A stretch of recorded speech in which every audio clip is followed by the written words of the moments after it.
Welcome back to the podcast. This episode is split into two very distinctive parts, which we're comprising of one long meandering of reflection and then tools and insights. So if you are new to the podcast and you don't give a flying about my experience or internal state and the stuff I've been kind of working through, then skip to the bit that I've labeled lesson, how to ensure we don't spend too much time in one particular mode zone, which is about strategizing your life, your calendar, similar to the way you would training so you don't get burnt out.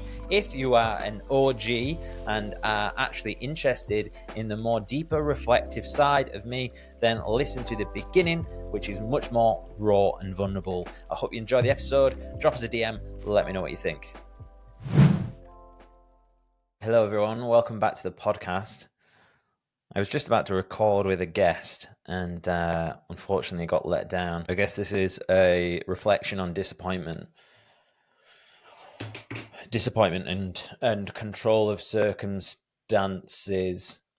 It's like this morning, my morning's gone so well, like followed all the things that would be conducive to a good conversation, getting out for a walk in the morning, doing a meditation, etc., cold shower, all that sort of stuff. And I did some meditation a short while ago, and I finished it, and I'm just like, oh, okay, like I'm feeling good. I had like 10 minutes to go, so I looked on Spotify, and what did I search? Brain stimulation. I just wanted so put that on, and there was a playlist. Brain stimulating music. Some of it was a bit cringe, but I had this one on called "Hanging Pictures" by Cynthia Garcia. I'll put it on my headphones, and it was like this piano, and it was just like, oh, like it was like it was touching all the different parts of my brain, like this full brain experience. And I felt really emotional. And I think it's going off a tangent, but I think I find myself in striving mode quite a lot of the time.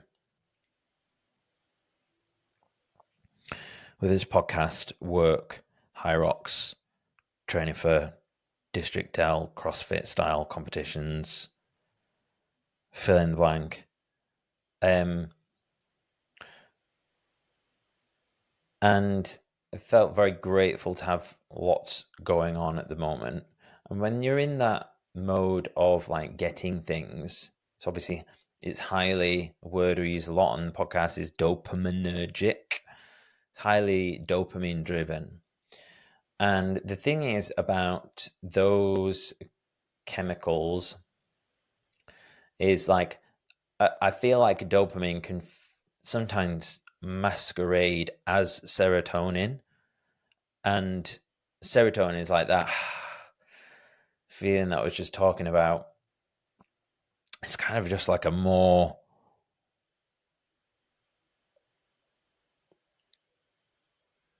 it's like a more full body dopamine, like whereas like pure dopamine, this is my bro science, by the way, I might be totally wrong here. If you're a neuroscientist, please let me know if I'm wrong. This is my thoughts. Dopamine's a bit more kind of, it feels a bit more localized. It feels like really like brain dominant rather than like in your body. I know it's almost like when you're able to wind things back, when you're able to decompress, when you're able to relax, when you're able to recover, it's almost like you come home to your true self, which is the soft, caring, gentle version of me. And the first thing I thought is,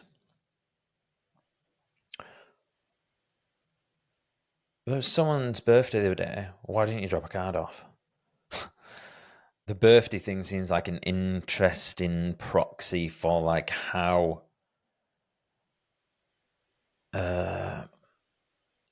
like conscientious you're being. Like how much energy or heart are you willing to, like how much energy, heart, resource are you willing to divert to another party, and despite it maybe not being connected to like the main primary goal you're trying to get after. And the tension between those two things is rather fascinating. Like, what is that, and which version? Like, who is Jason? Is it like the hustling one? Is it the like wanting to get shit done, or is it like the calm, peaceful, loving, caring? My instinct is it's the latter, and then the other side is like it's almost like the ego, isn't it? But the ego's argument would be, if we don't get all this other shit done, you're not going to have any time to like think about other people, or you're not going to have the financial stability that will allow you to have time with your family and stuff like that. So it's this paradox. And I suppose the goal is how do we integrate those two things? How do we hold those two ideas, those two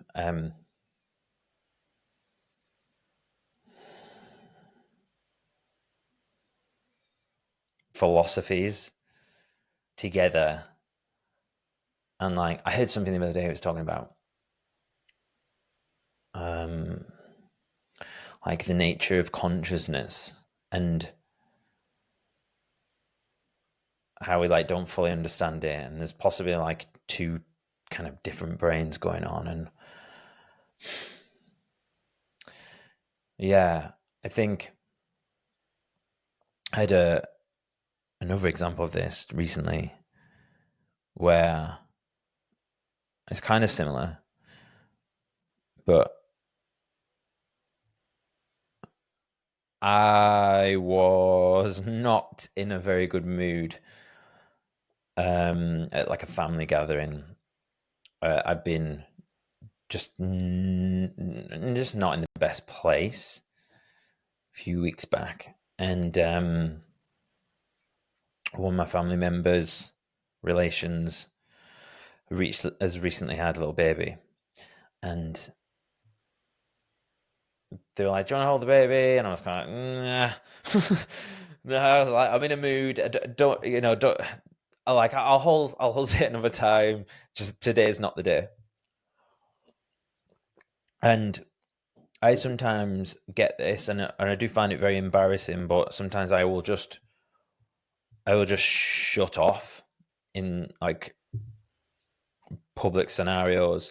I think public scenarios in where like I feel safe enough to shut off, if that makes sense. So if I'm with my family, rather than like, I don't know, in a social event where you're expected, and then you slap on the face, put on the mask, and then disregard what your actual central nervous system is telling you.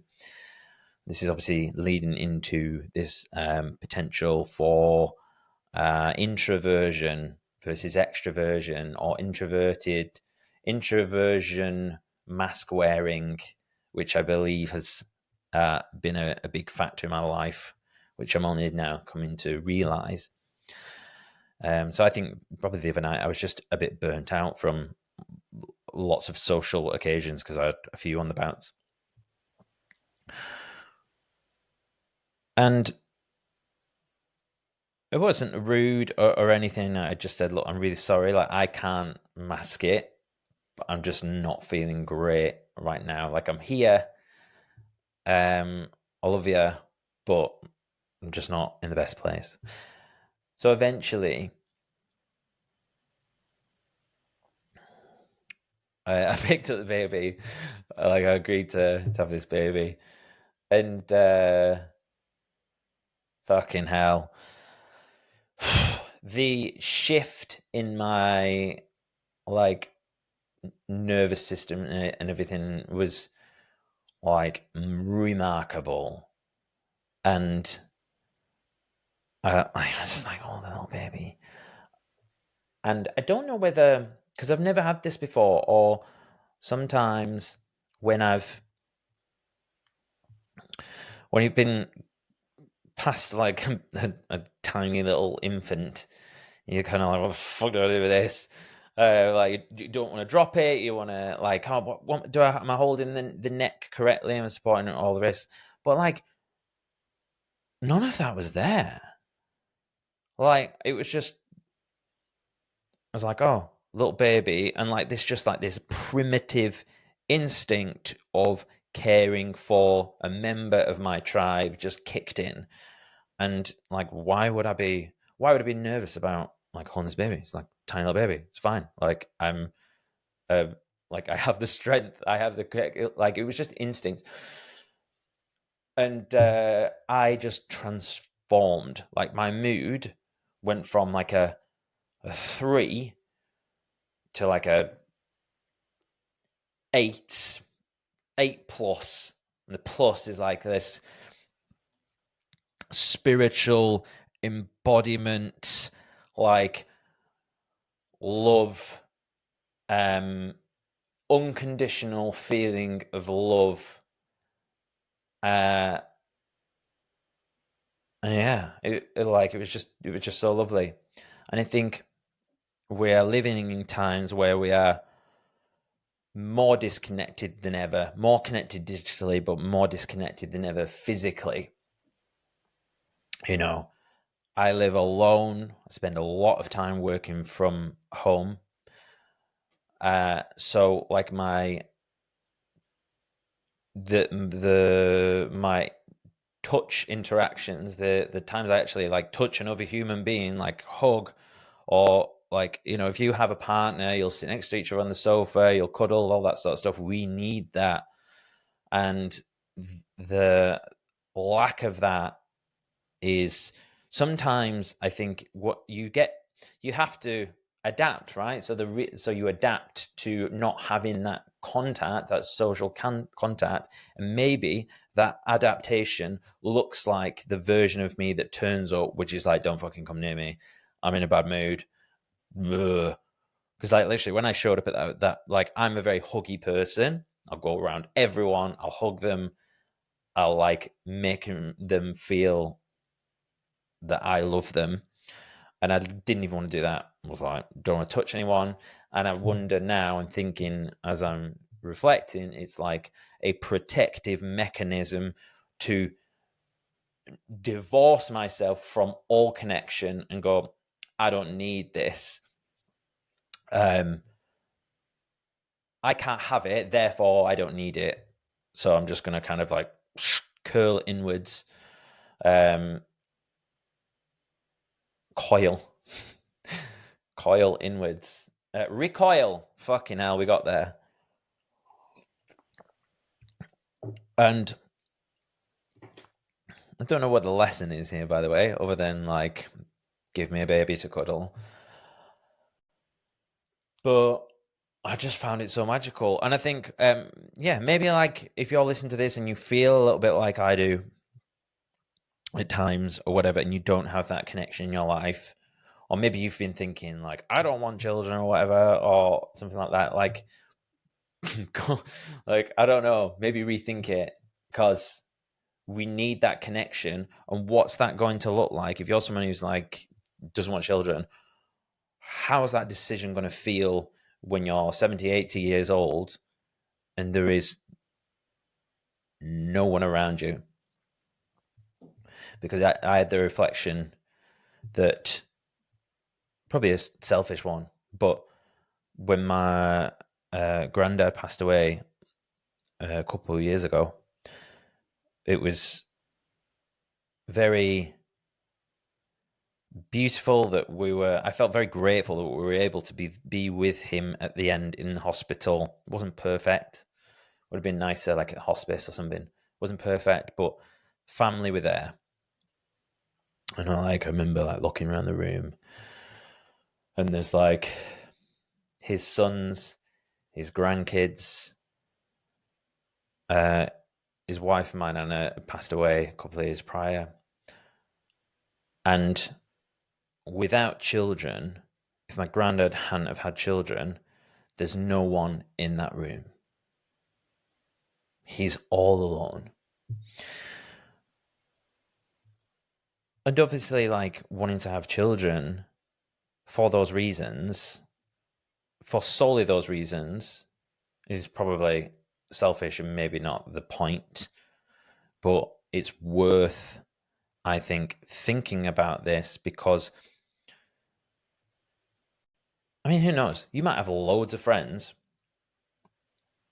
and that's not going to be an issue or whatever. But I just think like it's a risk to kind of think that's not something that you want and then later regret it. And obviously, some people aren't in the situation where they can have children, and for those people, I have all the compassion in the world. Of course, there are other options like adoption and fostering and stuff where you can kind of get the next best thing. What is the lesson here? What am I trying to tease out? Is I think we need to be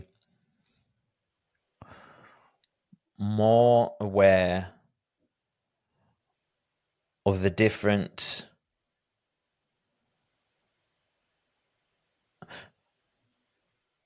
of when we're in these different states. Like, are you in getting mode? Are you in like family mode? Are you in recovery mode, like relaxing? Are you in, I guess it's like these dopamine, serotonin. Yeah, you're in dopamine mode, are you in getting mode, are you in serotonin mode, nature, family, connection, stuff like that. And how do we ensure that we don't spend too much time in one of those zones? There's another zone which is like cortisol zone, which is just stress, right? So that needs to be even less. But if you think of it like training in the gym, if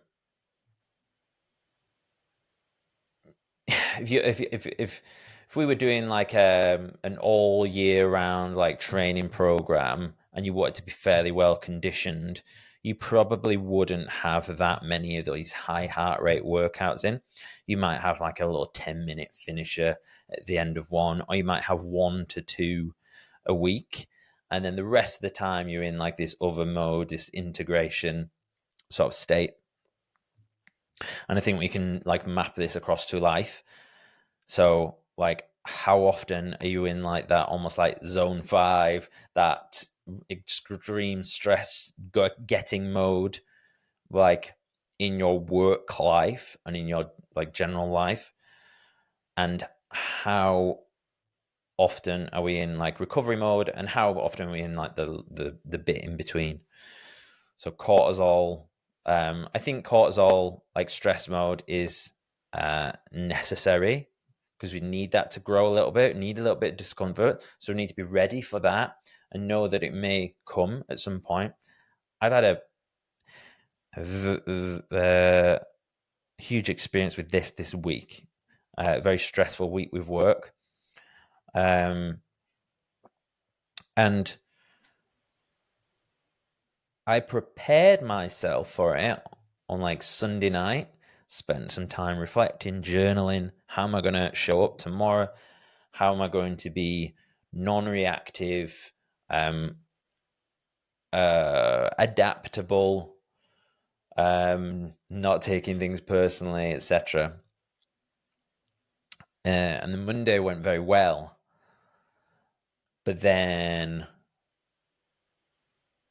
I guess, wasn't as intentional on the Tuesday night, the Monday night, and the Tuesday I went into work, and actually I didn't sleep very well, which didn't help.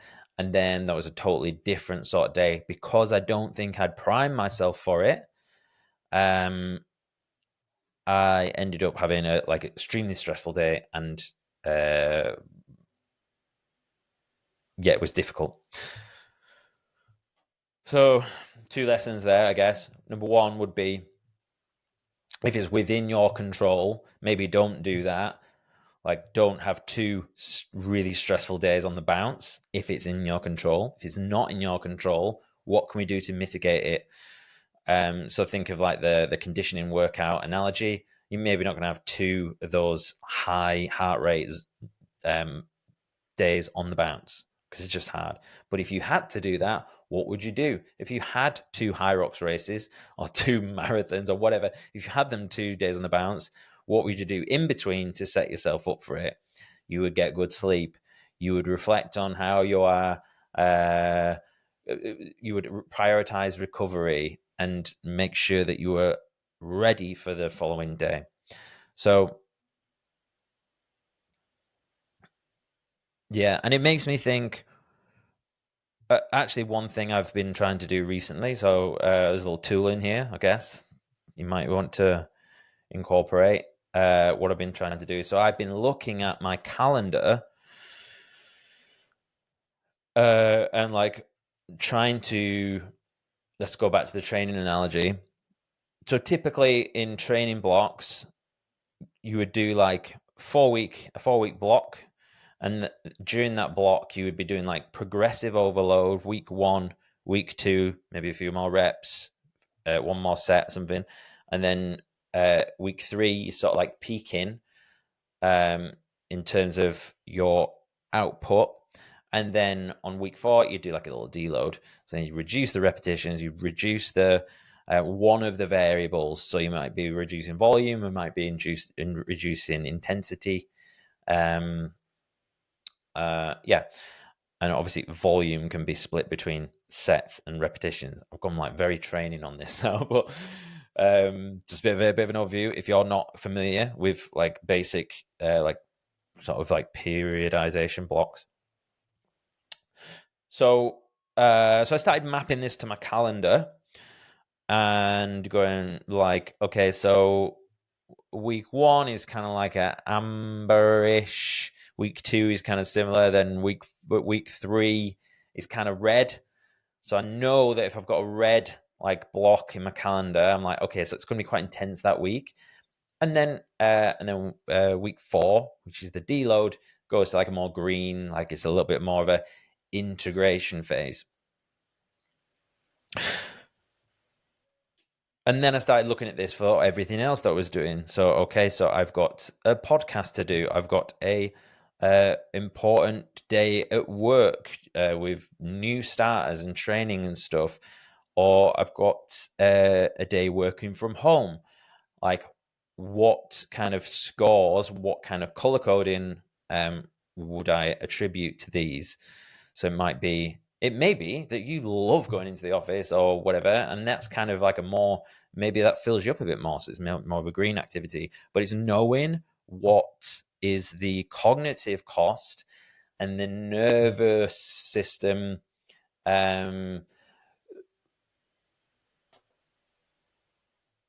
load attributed to the things on your calendar.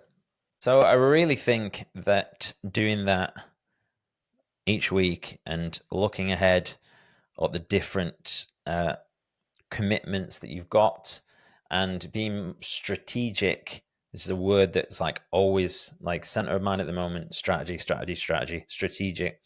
So long-term thinking rather than reactive thinking. And looking at how you can plan out those weeks and months better to not get yourself in a total bind where you end up with burnout. Like this week has been intense, but I made sure that like this afternoon, after I've recorded and published, that I've got like half the day of just going out for a walk, chilling out, maybe catching up with a friend, and then I've got a competition tomorrow. So I'm like, I've scheduled in that time to make sure that I am able to recover, which is just what you would do if you were working with a coach for training, but you can do it with all of the areas of your life. So don't underestimate the stress response that day-to-day tasks, commitments will have, not just the stuff that you're going to be doing in the gym.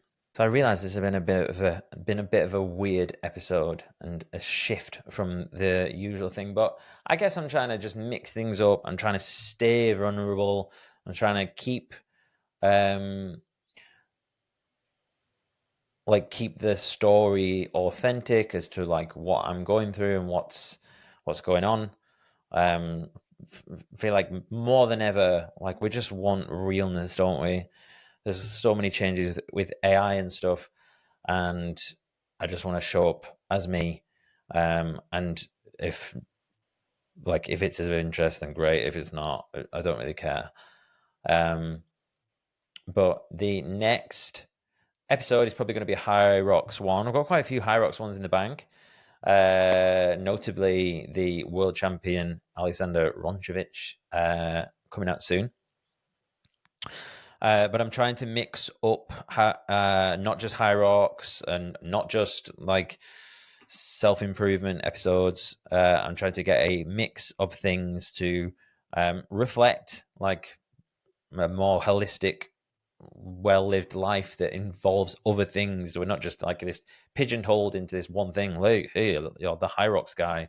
That's fucking boring. So I would much rather like put out a variety of content which will hopefully feel more rich over a longer time horizon. So I hope some of that might have been useful, or maybe just listening to how fucking crazy I am, you might just feel a little bit more sane yourself. So until the next episode, I hope you have a wonderful week. And if you enjoyed this episode, please do leave me a 5-star review on Apple or Spotify. Thanks for staying to the end. Have a wonderful week.